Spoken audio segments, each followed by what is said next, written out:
আসসালামু আলাইকুম ওয়া রাহমাতুল্লাহি ওয়া বারাকাতুহু। জুম্মা মুবারক। হে বাংলার মানুষ, হে পৃথিবীর সকল মুসলমানগণ, হে পৃথিবীর সকল মানুষকুল, কেমন আছো তোমরা? অনেক ঘুমিয়েছি আজ আমি, খুব ভোরে ইবাদত বন্দেগী করে আবার ঘুমিয়েছি। টেলিফোন বন্ধ করে ঘুমাতে হয়, তা না হলে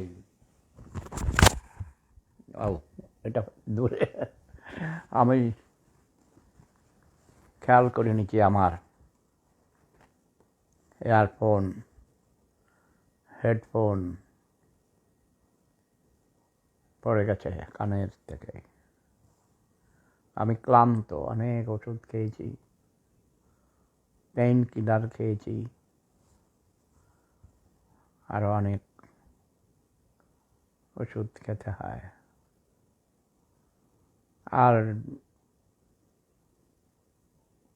নিউজ দেখলেই বাংলাদেশের মন খারাপ হয়ে যায়। আবার ঘুম থেকে উঠেই প্রথম বাংলাদেশের খবর দেখি, বুঝেছ? এখন আমি প্ল্যান করেছি যত কম খবর দেখা যায়, যত কম মানুষের সাথে যোগাযোগ করা যায় ততই ভালো। শুধু জিকির করি, বুঝেছ? আর নতুন প্রজন্ম অশিক্ষিত, মূর্খ, বর্বর, কিচ্ছু জানে না।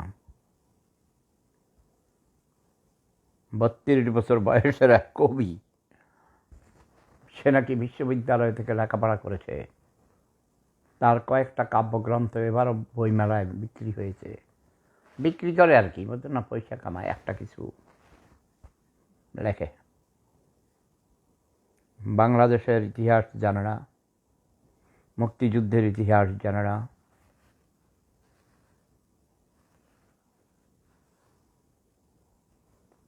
ব্লক করে দেয়, খালি খালি মেসেজ রাখে। বিরক্তিকর। মূর্খ লোকদের সাথে কথা বলতে আমার ভীষণ বিরক্তি। জানে না, জানতেও চায় না, আবার ভুল ভাল বলে। আজ 7ই মার্চ, ঐতিহাসিক 7ই মার্চ 1971 সালের এই দিনে জাতির জনক বঙ্গবন্ধু শেখ মুজিবুর রহমান ঢাকায় রমনা রেস কোর্সে জাতির উদ্দেশ্যে ভাষণ দিয়েছিলেন, ঐতিহাসিক ভাষণ। যেই ভাষণের মূল বক্তব্য ছিল, এবারের সংগ্রাম আমাদের মুক্তির সংগ্রাম, এবারের সংগ্রাম স্বাধীনতার সংগ্রাম। আমি আমার একটি ছোট বোনকে দেখতে পাচ্ছি, বাবলি মজুমদার, শাহরাস্তির কৃতি সন্তান। হ্যালো বাবলি মজুমদার, তিনি একজন শিক্ষক। ইচ্ছা করলে আমার সাথে যুক্ত হতে পারেন। এর মধ্যে বাংলাদেশে এই সময় নামাজের সময়, আমি শিওর, জুমার নামাজ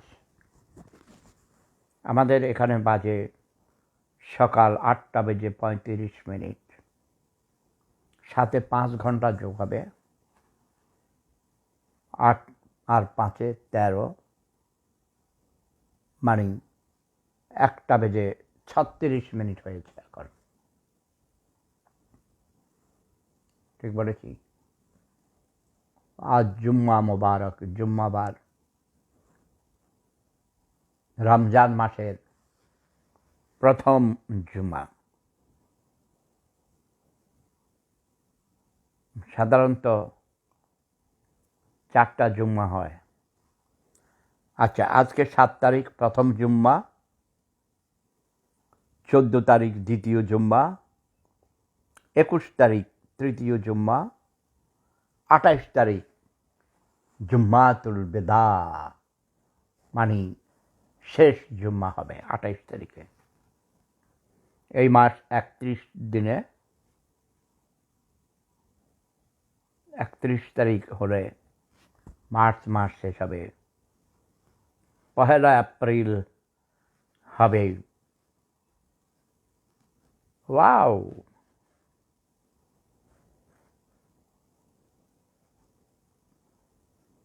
বুঝেছ?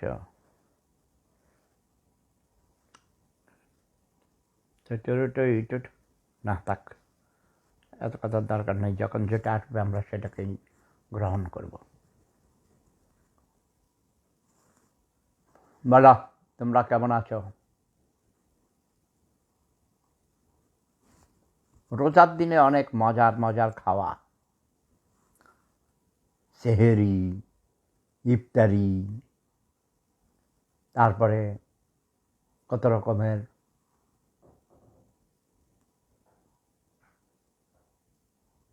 পাশের বাড়ি থেকে ইফতারি পাঠায়, বিভিন্ন আত্মীয় স্বজনরা কত কিছু পাঠায়। ঈদের আগে কত গিফট, ঈদের সময় ওয়াও কি মজা!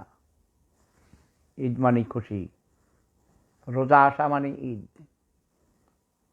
এই কৃষ্ণ কমল প্রশান্ত, কৃষ্ণ কমল প্রশান্ত আমার সাথে অ্যাড হতে চায়, কিন্তু লেখা আছে couldn't add guest. The person was unable to join because of technical issues. কাজেই অন্য কেউ আসুন। বাংলায় লিখেছেন বিষাদ বিলাসিনী। বিষাদ বিলাসিনী আসুন, যোগ হন। বাংলাদেশ এত হাজার বছর পিছিয়ে আছে, এখন পিছের দিকে হাঁটছে আবার ভূতের মতো পাও। হাই নিঝুম ফারিয়া, আমি ভালো আছি, তুমি কেমন আছো ভাইয়া? তুমি কি সিরিয়ারা গেছো মনে হয় নাকি? বাপের বাড়ি গিয়েছ?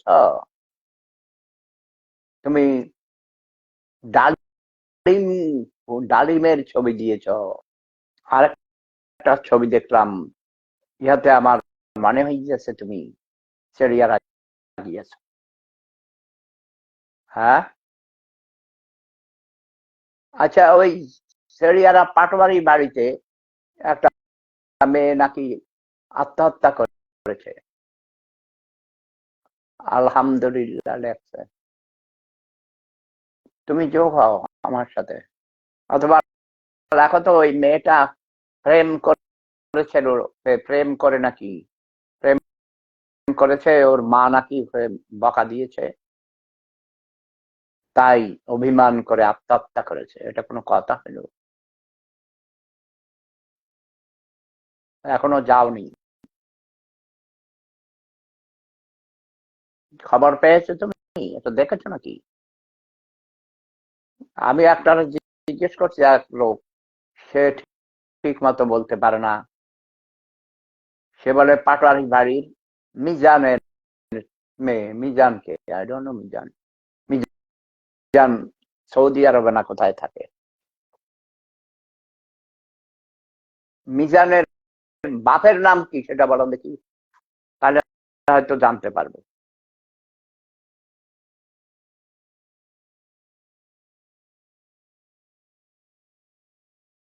ষষ্ঠী বাড়ির নাকি? হ্যাঁ, এটা শুনেছি। যেই লোককে মেরে ফেলেছে, কোপ দিয়ে মেরে ফেলেছিল না, ওই যে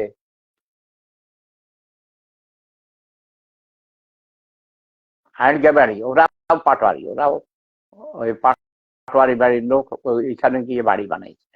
ওই বাড়ি থেকে নাকি আবার পাটোয়ারি বাড়িতে, কে কারা কখন। আমি তো 35 বছর আগে চলে এসেছি তোমাদের ওই জাহান্নাম থেকে, নরক থেকে।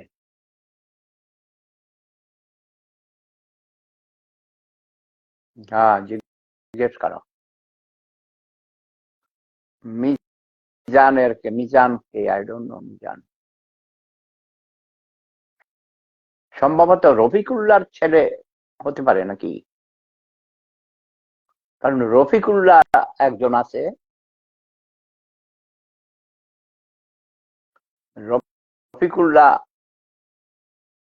ওর দাদা, ওরা গেছে পাটোয়ারি বাড়ি থেকে, যেটাকে সন্দের পূর্ব দিকে, ওখানে ধান ক্ষেত ছিল, ওখানে যারা যাইয়া ওরা বাড়ি যখন বানাইছে, আমি ছোট ছিলাম তখন আমি দেখেছি ওরাও পাটোয়ারি। আবার রফিকুল্লাহ সেই বাড়ি থেকে আবার পাটোয়ারি বাড়িতে গিয়ে ওদের খালি জায়গা ছিল, সেখানে ঘর করেছে। একটু করে শুনেছি, আমি দেখিনি, শুনেছি। রফিকুল্লাহরই কেউ হইতে পারে মনে হয়, রফিকুল্লাহর নাতি হয়তো হবে মিজান, আই ডোন্ট নো। আমার সাথে অনেকে ভয়ে টেলিফোন ধরে না, বুঝছো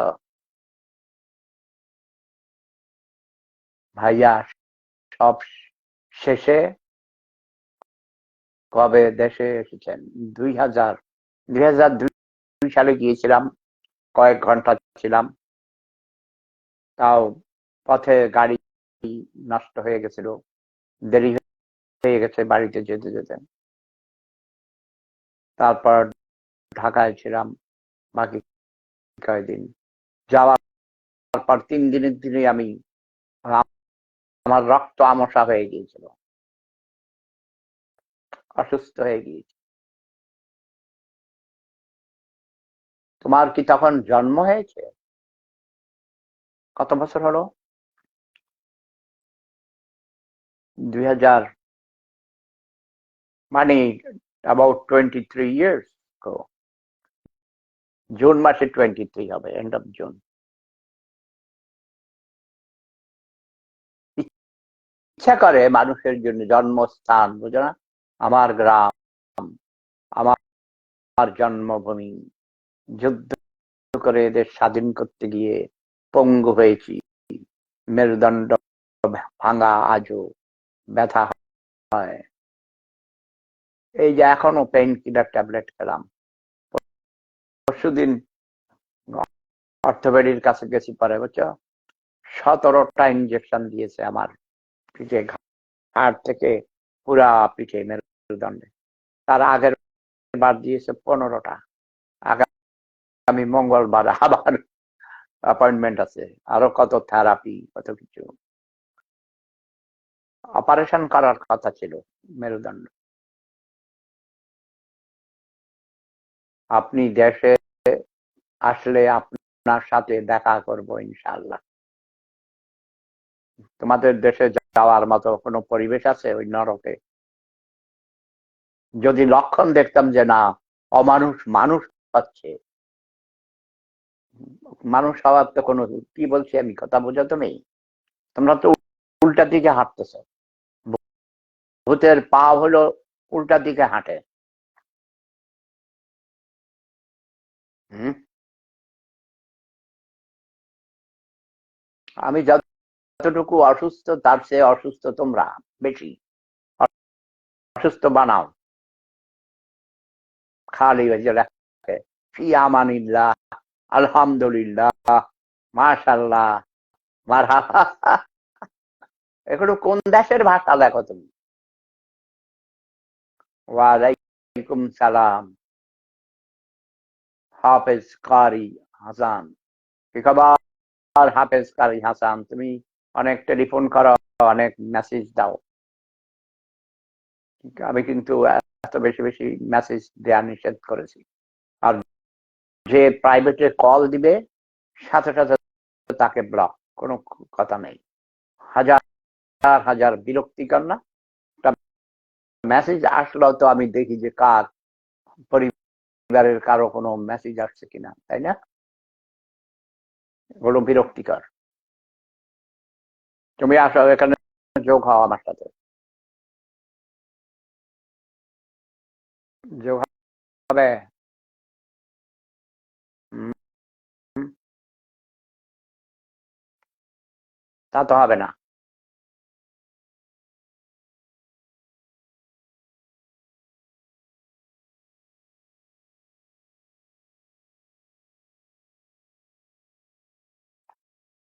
যে পরে আবার আসবো, এখন নামাজের সময় এখন। যে কয়জন আসছে, যারা আসে এরা কথা বলতে আসে না।